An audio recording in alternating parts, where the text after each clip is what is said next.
them. And the biggest thing you have to worry about competition-wise is the internet again and things dropping in price, or do you always have to worry about that next new designer that's going to come up? We've had a lot of copies. That I'm not sure of the impact on that.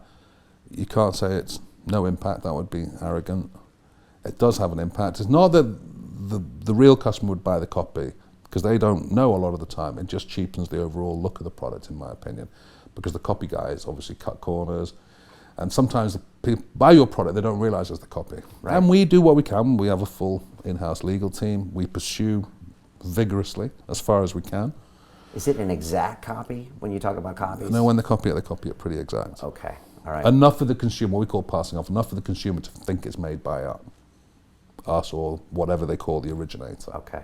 Now, some of it we can't copyright because some of it's too close to the antique, and that's fair game, and I have no issue with that. You know, we copy from antiques. I'm not saying don't copy. I'm just saying when people should copy, they should put their own stamp on it to make it theirs, not ours.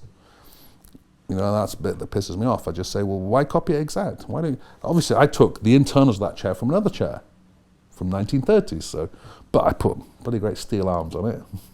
Or we put massive rivets all over it. And we make that then, therefore, in my opinion, our product. And that's completely fair. I have no issue with that. Do you still go to flea markets? Do you go Still massively important for us. Okay. Still ship antiques for a finish or a rivet or for a shape. But we try not to copy it exact, because otherwise that's not interesting. It's not a creative process. And to me, it doesn't have relevance for the consumer, because they can go to the flea market themselves. What they want to do is see something inspired by the antique, but improved. What are some of your favorites? I mean, I know you like Victorian. Everyone asked that. Everyone asked that. This is a classic, and there's been multiple copies of this one. Because this is design right. We have the design rights on this one. Okay, because this is more, this is fairly Art Deco for your pieces, right? It is. The arm is Art Deco, very much so.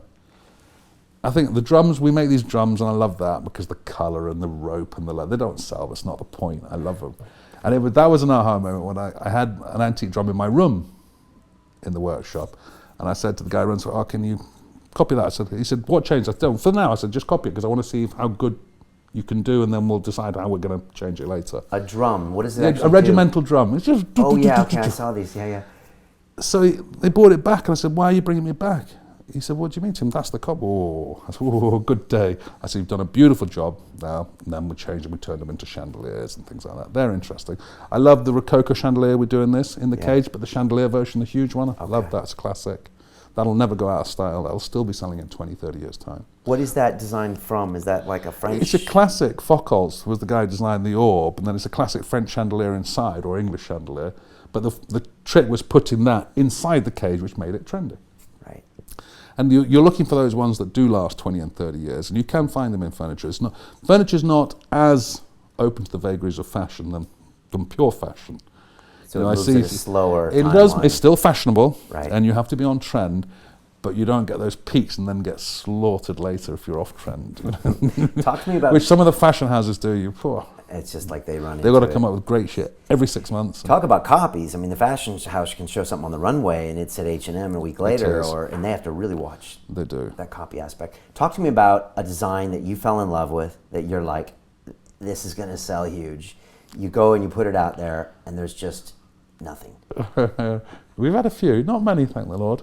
How do you read the market on things like that? I don't know, you do get a nose for it eventually.